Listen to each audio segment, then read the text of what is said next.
It's time for the patron screen! It's thanks to these guys here that this video was able to happen, but do you know what else they made happen? My American FurCon debut!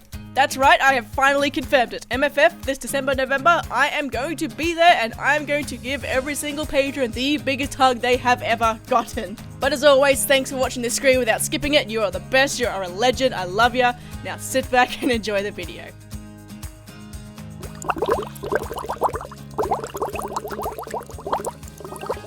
Hello and welcome to the 50th bottle episode! Ah! Man, it is crazy we have made it this far. Like, if you went back to me while I was recording episode 1, told me I'd be doing episode 50 right now, I would not believe you. So of course I have to do something special for this episode, so I thought, why not a sequel to my most popular episode, which was episode 5, Furry Do's and Don'ts, which at the time of me recording this sits at 170,000 views, and I'm really ashamed of that one because the audio in it is horrendous. Clearly, I need some help with this one, so I invited my patrons, my followers on Twitter, and some personal friends of mine to come up with their own do or don't to share with you guys. I've gotten clips from furries in all corners of the world, and it is just so exciting. So without further ado, I give you Furry Do's and Don'ts 2, a mass collaboration. I'll kick things off, so don't film outside when there's construction going on.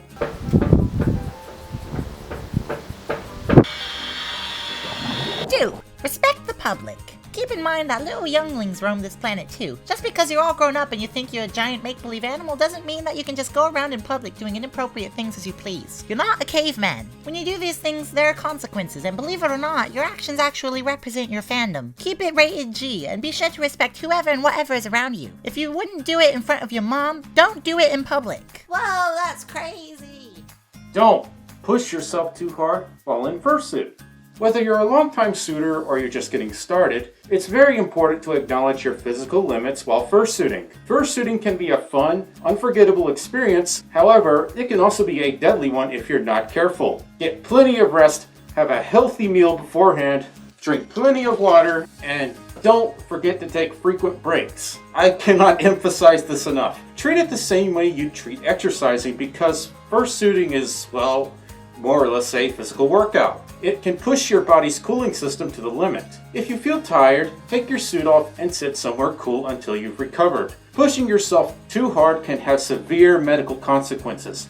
Learn your limits.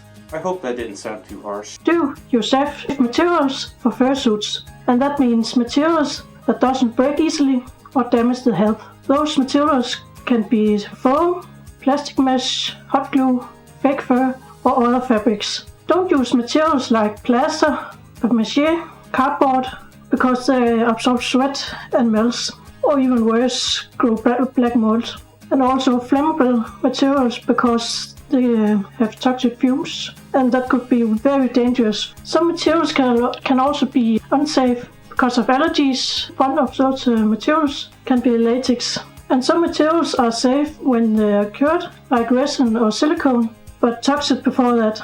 So only adults should work with those, and always with safety gear. Hey guys, Chloe here. Don't surprise a fursuiter. I know it can be very tempting to throw that ball or to sneak up behind and tackle some unsuspecting suitor, but if we can't see it coming, we assume that we are under attack by some supernatural force. We have blind spots that vary based on the design of the suit and the person inside. So again, some of us can maybe see about this far, but some of us can maybe only see this far. The best way to engage us is to get our attention, ask us permission, and then you could proceed to hug, interact, or throw that lovely beach ball that you love us to play with. Let's play! Oh my god, this is amazing! Do consider going to a con outside your own country. So for me personally, one of my favourite things about being in the furry fandom has been all the friends that I've made across the years all over the world. And now that I'm a little bit older and I'm in a position in my life where I can actually afford things like, travel and fursuits, It's incredibly cool to me that I can now finally go out and see all these people that I've made friends with over the years in person at conventions and have a good time with them. Some of my favorite memories in this fandom have been from the experiences I've had with friends, going somewhere completely different, seeing new things, and actually not even just being at the convention itself, but just seeing things in that place that I'm going to. Go all the way to Australia, who knows, maybe you'll bump into Pocari. You could even go all the way to South America. Brazil Fur Fest is looking to be one of the biggest attended cons soon. I mean, Fox of War is going there as well. You're really spoiled for choice if you're thinking about going somewhere new, and maybe just add on going to a fur con alongside that. It might be a way getting more out of your holiday even. Don't harass artists and creators about their prices or terms of service. A number of things can get an artist down, from complaining about their pricing, rudely criticizing their skill, and refusing to abide by their terms. If they require you to be over 18 with ID, you gotta show them. If they require you to pay $4,000, that's just what you have to pay for a luxury item like a fursuit. If an artist is too expensive, just find another in your price range. Even small things like "Oh, wow, that's so expensive" can destroy their confidence. It's extremely rude, and you could find yourself blacklisted. Do, in both fursuit making and art, give proper credit where due for any resources or bases that you have used. This can include head bases, line art, paw pads, and even poses. This is important because 1, it usually states in the terms of use that you must credit the original creator, and 2, when people see what you've made with this base, they're going to think, oh, that's cool, but they're not going to know that it wasn't you who originally created that resource. So the person who did is going to be cheated out of their attention, and in turn possibly even their business. It takes no time at all, so please, please, please, for your sake and the creators, remember to credit the bases or resources, because otherwise the original creator is going to see it and be pretty ticked off that you haven't credited them for it. Do not be afraid to wear a partial fursuit for whatever reason you may have, be it cosmetic, medical, financial, or anything in between. You're no less of a fursuiter just because you're wearing clothes. And, well, let's be honest, in a world of anthropomorphic animals, someone has to be civilized and not be nude. Do ask permission before fursuiting at a public space, that being at a restaurant, mall, a park, etc. Depending on where you are in the world, there are rules, some more strict than others, about people wearing costumes in a public space that hides their face or identity. Sometimes it's just wearing a costume in general. It doesn't hurt to double check, and there's not much to it. All you have to do is get in contact with the person in charge or one of the representatives at that place. Tell them something like you're an enthusiast and like wearing an animal costume in public for fun. You don't have to explain what furry is, just that you have a really cool costume and you want to show it off.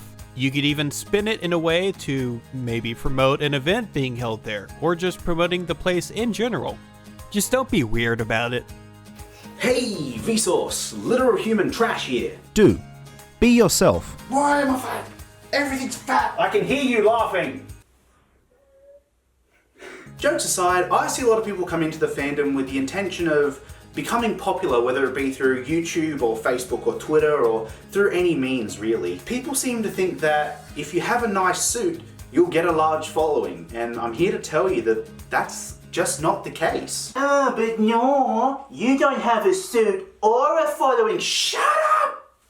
Shut up! I know! I can't think of a single person that's become popular with an active goal of trying to become popular. I look like some scene kid listening to My Chemical Romance at 4 in the morning instead of doing his homework, but I've actually finished high school multiple years ago and I never grew out of that phase. What am I talking about? Don't come into the fandom with the intention of becoming a household name. It's just not gonna work.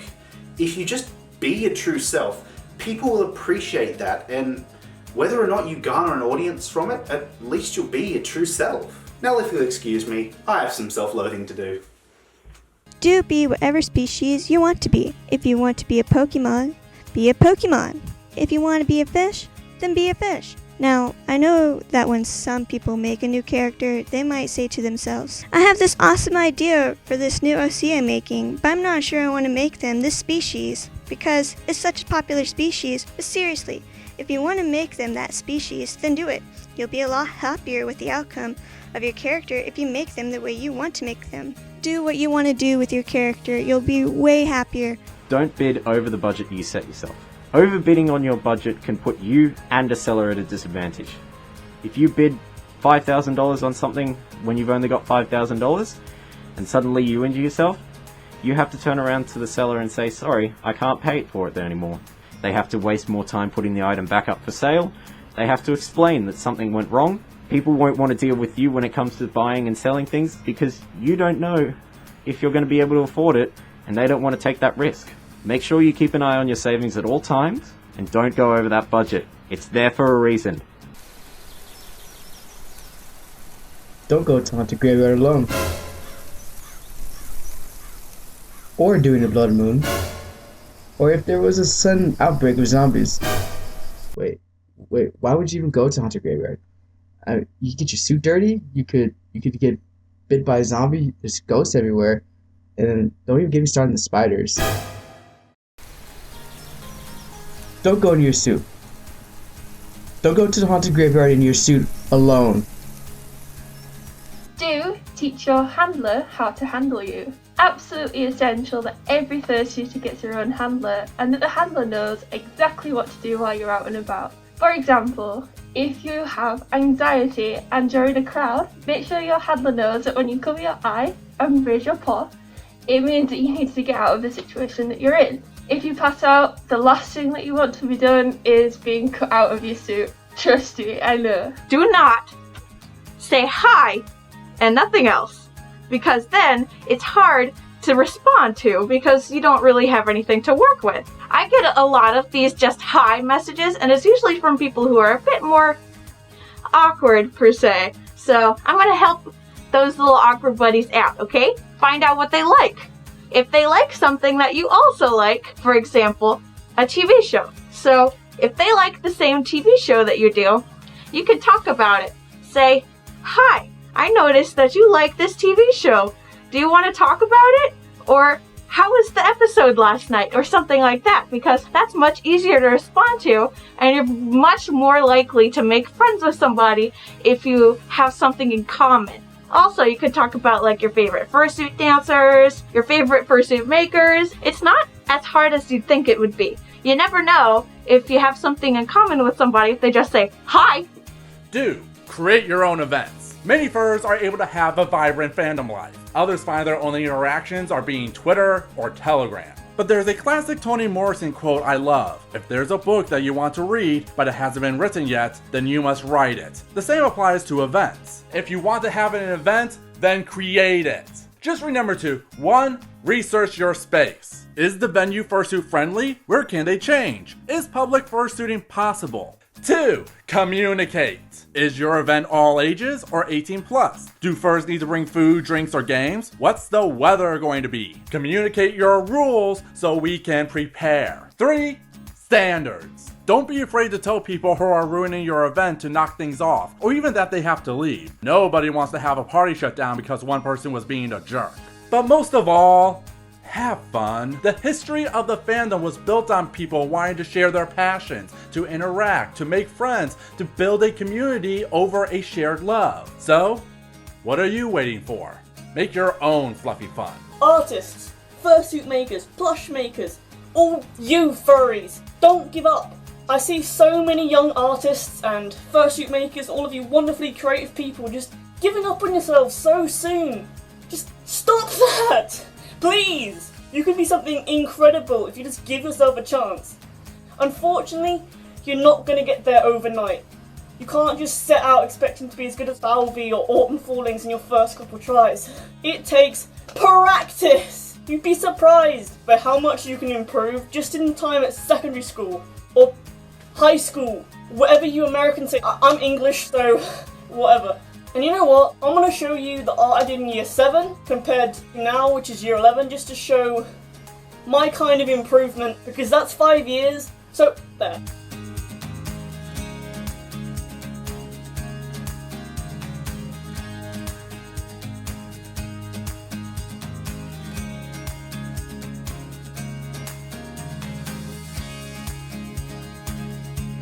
Still not where I want to be in terms of my art skill. So I'm trying to find my own style. I'm really inconsistent right now. But, you know, it's pretty obvious how much you can grow just in time at high school, and believe me, secondary school goes away so fast. Just keep drawing, just keep making, just keep expressing yourself, and don't give up. Do. Stay fresh and clean. Now I know what some of you might be thinking, why do we need to be talking about this? It's daily life. And you're right. But say you're at a fur meet or some sort of furry gathering. You see a famous good furry that you really like. Example, Pocari. So you go up to them and say hi. Usually they will want to say hi and talk. But if you are smelly, they might just be blown away by your stench. Not as many people will want to go near you, and it'll most likely ruin your time. So do your deodorant, shower, brush your teeth, and all that stuff, and you'll most likely have a good convention if you do. Oh my god! Look at all the food! Oh, it's not edible! What the heck? More! It's mine, the precious! Oh my god, I'm still hungry! I wonder why! It's not like I haven't been eating, right? Don't rush a fursuit or piece of artwork. I know how exciting it is to get your fursuit or art done, either by your hand or another artist's. But rushing the job or pushing the artist can lead to stress. That lowers the quality of the piece, and it won't look good in the long run. Good art takes time and practice. Oh, jeez. Do respect fursuiters and ask for their consent before touching them. It's really important to remember that when you're around fursuiters, there are actually people inside these costumes. As much as they seem all like fluffy and amazing and they're so cute, there are people here. Hello.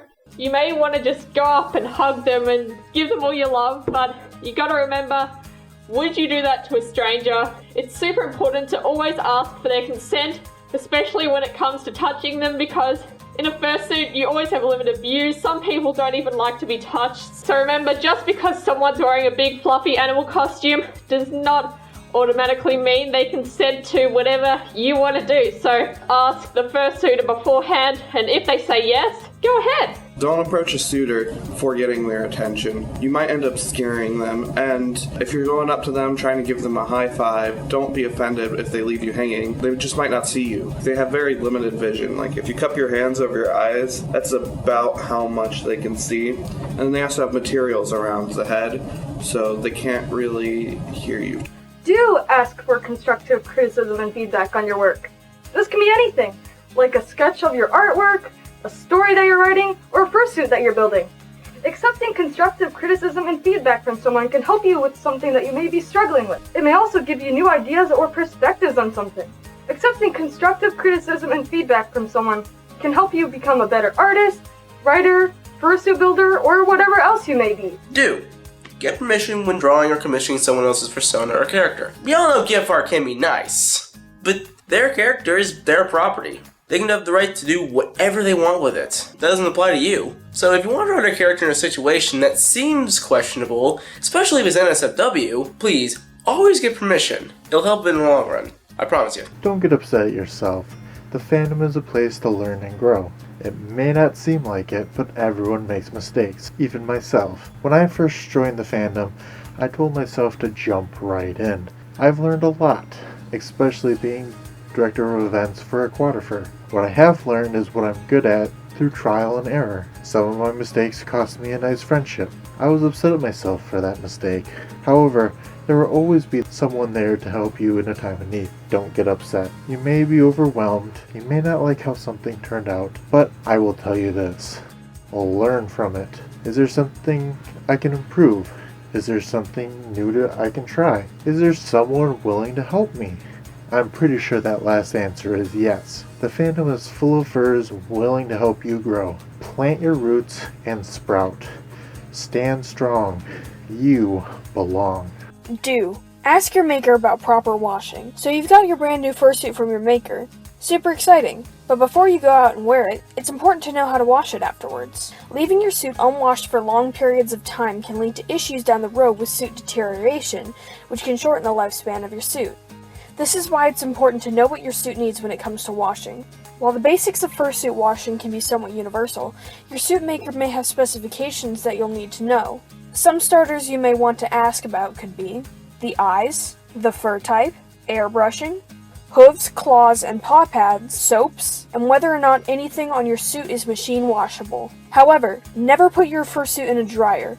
The heat can melt the fur fibers together into a clustery mess. So be sure to always ask your maker if you have any questions. Neither you nor your maker wants to see your suit be ruined by improper care, so don't be afraid to ask. Do drop me a comment below because that's it for this episode. Firstly, a huge thank you to everyone who submitted a clip, whether you made it into the final video or not. I appreciate it more than words can describe.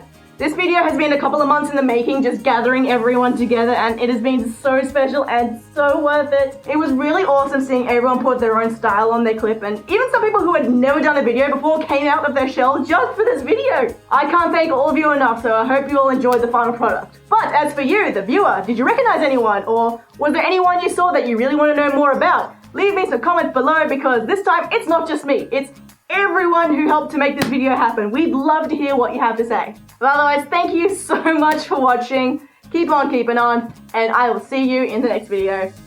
Bye!